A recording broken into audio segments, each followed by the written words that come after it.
Coucou tout le monde, je vous retrouve avec les favoris du mois d'avril. Voilà, la fin du mois, les favoris, bref. Chaque fois dans votre fil d'actualité, je pense que vous avez quelque chose comme 15 à 20 vidéos de favoris du mois. Mais c'est pas grave, désolée, j'adore faire ce type de vidéos.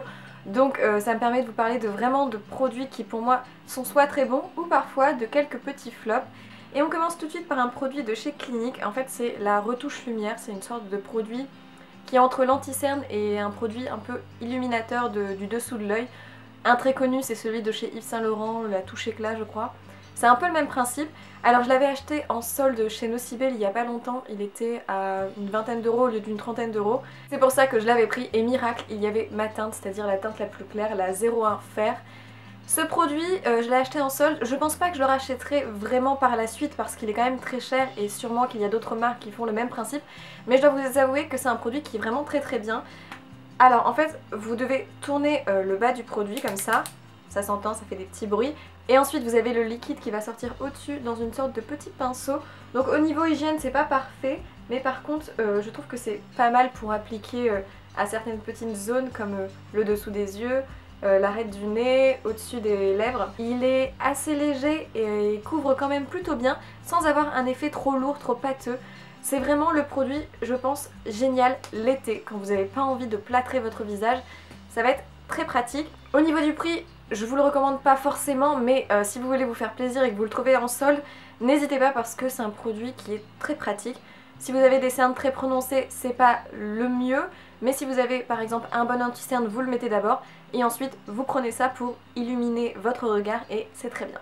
Ensuite, encore un pinceau de chez ELF. Le mois dernier, je vous avais déjà parlé d'un petit pinceau et j'adore vraiment les pinceaux ELF. Je trouve que c'est les meilleurs au niveau rapport qualité-prix du marché. Et là, je voulais vous parler d'un pinceau que j'ai reçu par la marque, mais en fait, c'est un pinceau que j'avais déjà acheté avant. C'est celui-ci. C'est en fait un pinceau poudre de chez ELF. C'est leur gamme Studio. Il doit être autour des 4 €. Donc rien du tout.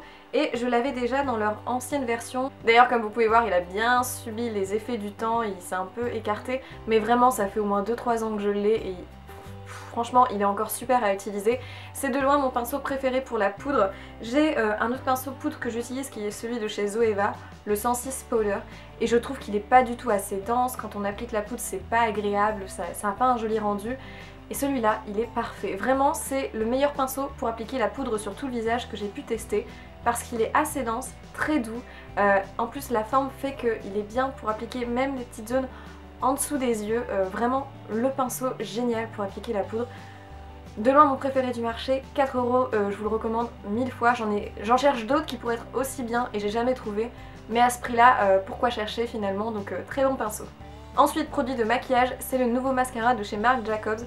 Alors franchement, j'entendais tout le monde en dire du bien, je me suis dit, bon c'est parce que la marque en fait beaucoup, en parle beaucoup, donc voilà, on le voit tout le temps sur YouTube. Mais non, ce mascara est vraiment très bien. Je sais pas si je le rachèterai en grand format parce que là c'est celui que j'avais eu dans la Glossy Box, en petit format forcément. Le prix est quand même vraiment très cher, mais oui je sais pas, je pense que d'ici là il y aura d'autres produits, d'autres mascaras que je testerai qui seront aussi très bien. Mais je dois vous dire que la brosse est vraiment géniale, c'est une brosse qui donne beaucoup de volume, qui fait pas trop de paquets. Je pense quand même qu'il est pas très noir par rapport à d'autres mascaras, il pourrait être un peu plus intense. Mais vraiment pour donner du volume c'est celui que j'ai actuellement. Dommage pour le prix parce que c'est une marque qui est très onéreuse, donc ça, gros bémol. Mais voilà, si vous avez envie de vous acheter un mascara qui est vraiment bien et d'y mettre le prix en étant sûr d'avoir quelque chose qui aura un bel effet, un beau volume, celui-là est vraiment très bien. Ensuite on passe à un soin que j'utilise depuis quelques temps. Et pareil, c'est un peu comme le mascara, on le voit souvent sur YouTube. Et je me posais souvent la question à savoir s'il est vraiment efficace ou si c'est plus de la pub, du commerce, etc. Et vraiment, j'aime beaucoup ce produit. C'est de chez Estée Lauder, donc Estée Lauder c'est une marque que je découvre de plus en plus et que j'aime aussi beaucoup. Et c'est le Advanced Night Repair, donc leur sérum très connu. C'est plus un sérum un peu anti-âge, mais je trouve que c'est pas du tout que le côté anti-âge dans ce produit. C'est vraiment le côté réparateur du produit, tout ce qui est taches, tout ce qui est pollution. On a l'impression que le lendemain matin, la peau a eu un petit coup de jeunesse. Même pour ceux qui ont la vingtaine, etc. ou même en dessous, on a l'impression que la peau est plus lumineuse et qu'elle a été un peu réparée. Donc moi c'est très bien parce que j'ai parfois des petits boutons et je peux pas m'empêcher d'y toucher, du coup ça fait des petites croûtes. Voilà, donc c'est quand même très sympa d'avoir un produit qui va venir les cicatriser plus vite. Et ce que j'adore avec ce sérum, c'est que je trouve qu'il pénètre très vite, il n'est pas du tout gras, c'est vraiment un sérum très gélatineux qui se prend sous une forme de pompe, un peu foncé comme ça, et ça va venir très vite pénétrer dans la peau, c'est pas gras, c'est pas huileux. Donc pour celles qui n'aiment pas appliquer des produits pendant 30 ans sur le visage, c'est parfait, très rapide. Alors bien évidemment c'est un produit qui coûte assez cher et le bémol que je pourrais rajouter c'est que je trouve que ça s'utilise très vite. Comme il pénètre très bien dans la peau, il faut quand même une certaine quantité pour bien faire tout le visage. Je dirais une moitié de pompe pour moi et du coup je pense que ça va pas me durer très longtemps. Mais c'est un produit qu'on peut acheter par exemple lorsqu'on sent que notre peau, voilà, elle a atteint la fin, on a des problèmes un peu d'acné, etc. Qu'on a besoin de quelque chose qui répare, qui soit simple et facile d'application. C'est très bien. À vous prendre peut-être lorsque vous avez un code promo chez Sephora, ça peut être aussi très bien. D'ailleurs il y a un code promo pour Estée Lauder où vous avez le droit à un petit cadeau avec en plus. Je vous mettrai le lien en barre d'infos si ça vous intéresse. Ensuite on finit avec les addictions du moment pour moi, ce sont les odeurs de mangue. Je sais pas pourquoi, j'adore ces odeurs en ce moment, vraiment c'est addictif au possible, j'en utilise tout le temps. Et tout d'abord de chez Yves Rocher, donc ça coûte pas très cher, c'est un gel douche gommant qui est à la mangue et coriandre. Alors c'est leur nouvelle gamme, ils ont sorti plusieurs gammes comme ça avec des odeurs un peu différentes de d'habitude. Il y a l'odeur aussi citron qui est très agréable, par contre l'odeur fleur d'oranger et amande, fuyez, vraiment l'odeur j'aime pas du tout.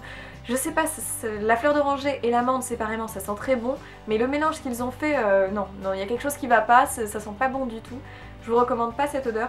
En revanche, celle mangue coriandre, en gros ça sent la mangue mais pas trop sucré parce que la coriandre vient donner un côté un peu plus frais et du coup ça sent extrêmement bon. Et là en fait la particularité c'est qu'en même temps c'est un gel douche qui va venir gommer. Il y a des petits morceaux mais c'est vraiment très léger, c'est des morceaux d'amande. Ça va pas faire un gommage extraordinaire mais c'est un plus. Mais vraiment ce qui est génial avec ce produit c'est l'odeur, il mousse très bien et l'odeur, bref. Pour continuer dans cette idée de mangue, j'ai ressorti une bougie que j'avais achetée l'année dernière de chez Bath & Body Works. Des bougies hyper connues, c'est la Pineapple Mango, donc mangue et ananas. Alors j'aime de moins en moins les packaging de chez Bath & Body Works, je trouve voilà le côté grande image colorée, c'est joli mais c'est pas facile à mettre dans son intérieur quand même. En revanche le chapeau comme ça est plutôt joli. C'est la version ancienne. Cette année ils l'ont ressorti la même odeur avec par contre un packaging beaucoup plus sobre, beaucoup plus classe je trouve. Donc si ça vous intéresse je vous mettrai pareil un lien en barre d'infos. Mais cette bougie je l'ai redécouverte il y a pas longtemps et c'est à dire que je la fais brûler tout le temps. Déjà elle brûle très bien, vraiment il n'y a pas de trou qui se forme au fur et à mesure. Toute la surface est bien brûlée et en plus je trouve qu'elle embaume super bien. Et l'odeur c'est de la mangue sucrée mais là encore l'ananas donne un côté un peu plus acide et ça vient du coup donner un côté plus frais. J'adore cette odeur, je suis fan. J'hésite à me la racheter parce que c'est quand même des bougies qui coûtent assez cher mais elles durent quand même très longtemps parce qu'il faut savoir que je l'ai fait brûler l'été dernier et je la refais brûler maintenant et je l'ai encore donc relativement un bon achat sur la durée. Donc voilà, c'est tout pour les favoris du mois, j'espère que la vidéo vous a plu. N'hésitez pas à me dire quels sont vos favoris et, ou si vous n'avez pas aimé des produits que j'ai pu vous présenter par exemple. C'est bien d'avoir plusieurs avis. En tout cas, merci d'avoir regardé la vidéo et du coup je vous dis à dans une prochaine vidéo. Ciao!